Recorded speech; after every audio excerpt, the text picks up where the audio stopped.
Oh là la famille, c'est Chronique de l'Atlas, j'espère que vous allez bien. Dans cette vidéo, je voulais revenir un petit peu sur le match de l'Espagne contre l'Italie. Et franchement, je vais pas vous mentir, personnellement, j'étais totalement neutre dans ce match. Pour moi, c'est deux très belles équipes qui ont fait des choses respectables dans cet Euro. Même si pour être totalement sincère, j'avais peut-être une petite préférence pour l'Espagne par rapport à Luis Enrique. Personnellement, quand j'ai su ce qui lui arrivait avec sa fille, d'office, j'ai eu un petit peu de compassion. Donc honnêtement, ça m'aurait vraiment pas dérangé que l'Espagne gagne. Mais sinon, à part ça, je vais pas vous mentir, j'aime bien les deux équipes, que ce soit l'Italie ou l'Espagne. Je trouve que c'est deux équipes qui proposent un très beau football. Et justement, j'ai vraiment envie d'en parler dans cette vidéo parce que je trouve que le traitement médiatique qui est réservé à l'Espagne, je trouve qu'il est scandaleux. Quand j'en entends certains parler d'Espagne, j'ai l'impression qu'ils parlent du FC Bistro, à savoir l'équipe du bar du coin qui savent même pas jouer au football. Et franchement, pour le coup, je remets pas du tout en question la victoire de l'Italie. Personnellement, je trouve que c'est totalement mérité. J'avais déjà dit après le match contre la Belgique que l'Italie c'était peut-être la meilleure équipe de ce tournoi, mais il faut pas non plus tomber dans le piège de la dictature du résultat. Allez, sérieusement, depuis hier, il y a tout le monde qui est en train de tomber sur l'équipe d'Espagne. À partir du moment où t'as deux équipes qui vont au tir au but, mais d'office, c'est deux équipes qui se valent. Surtout qu'on a bien vu que depuis le début de l'Euro, l'Espagne c'est l'équipe qui a mis le plus en difficulté l'Italie. Surtout qu'il faut rajouter en plus que l'Espagne avait un jour en moins de récupération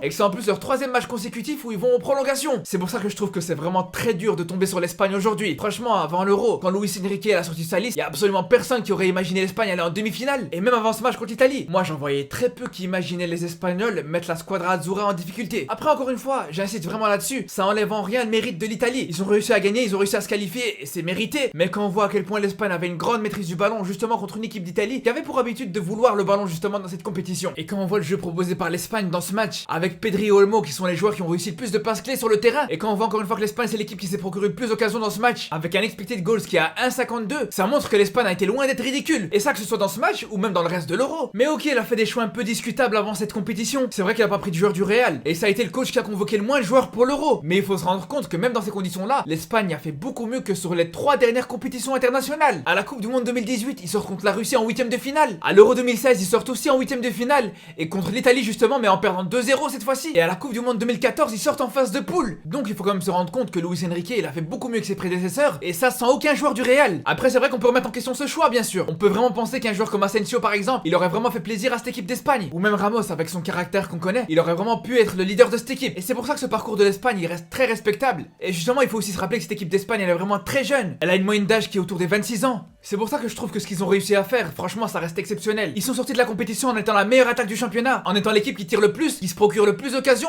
et qui a le plus souvent la possession. Donc ça aussi, encore une fois, ça montre à quel point le parcours des Ibériques, il est loin d'être anodin. Moi, cette équipe, j'ai pris beaucoup de plaisir à l'avoir joué. Franchement, le milieu de terrain Busquets, Koke et Pedri, c'était vraiment quelque chose dans cet Euro. Parce que sincèrement, c'est vraiment 3 joueurs qui étaient très complémentaires avec beaucoup de qualité. Ça jouait vraiment très bien. Que ce soit dans la qualité de passe vers l'avant, le jeu en triangle, les 1-2. Honnêtement, c'était un football très beau à voir. Après, c'est vrai que c'était pas non plus spectaculaire. On n'a pas vu l'Espagne mettre des buts d'anthologie par exemple. Mais il faut quand même reconnaître que sur l'ensemble des matchs de l'Espagne, sur la phase à élimination directe, il faut dire qu'on s'est vraiment très peu ennuyé. Que ce soit contre la Croatie, contre la Suisse et même ici contre l'Italie. On a toujours vu beaucoup de buts et beaucoup d'occasions, que ce soit d'un côté ou de l'autre. Et c'est vrai que ce qu'on peut vraiment reprocher à l'Espagne, c'est vraiment leur manque d'efficacité. Que ce soit en attaque ou en défense. Parce que c'est vrai que devant, ils ont raté énormément. Entre Moreno, Morata et Oyarzabal, ça manquait vraiment de réalisme devant. Et ça a vraiment été le plus gros problème de cette équipe d'Espagne, on va pas se mentir. Même si c'est vrai qu'il faut reconnaître qu'on a très peu parlé des lacunes défensives. Mais on va pas se mentir, les Espagnols ont fait aussi beaucoup de cadeaux aux adversaires. Donc franchement, moi j'ai vraiment été agréablement surpris par le niveau de l'Espagne dans cette compétition. Et je pense vraiment que c'est une équipe qui a de l'avenir. Et j'espère vraiment que Luis Enrique va rester en place, en renforçant peut-être un petit peu son effectif, c'est sûr. Mais si c'est le cas, franchement, je pense que l'Espagne peut vraiment nous surprendre à la Coupe du Monde 2022. Donc voilà pour cette vidéo. Je rappelle que c'était pas un débrief du match Espagne-Italie. C'était plus, on va dire, une mise au point par rapport à cette équipe d'Espagne. Et peut-être un coup de gueule par rapport à ceux qui sont trop durs avec. J'espère quand même que la vidéo vous a plu. N'hésitez pas à liker si c'est le cas. En attendant, je vous retrouve ce week-end, soit pour un débrief de la finale de la Copa América, soit un débrief de la finale de l'Euro. Je vous laisse à choisir avec un sondage que je vais publier sur Insta. Mais sinon, en attendant, prenez soin de vous.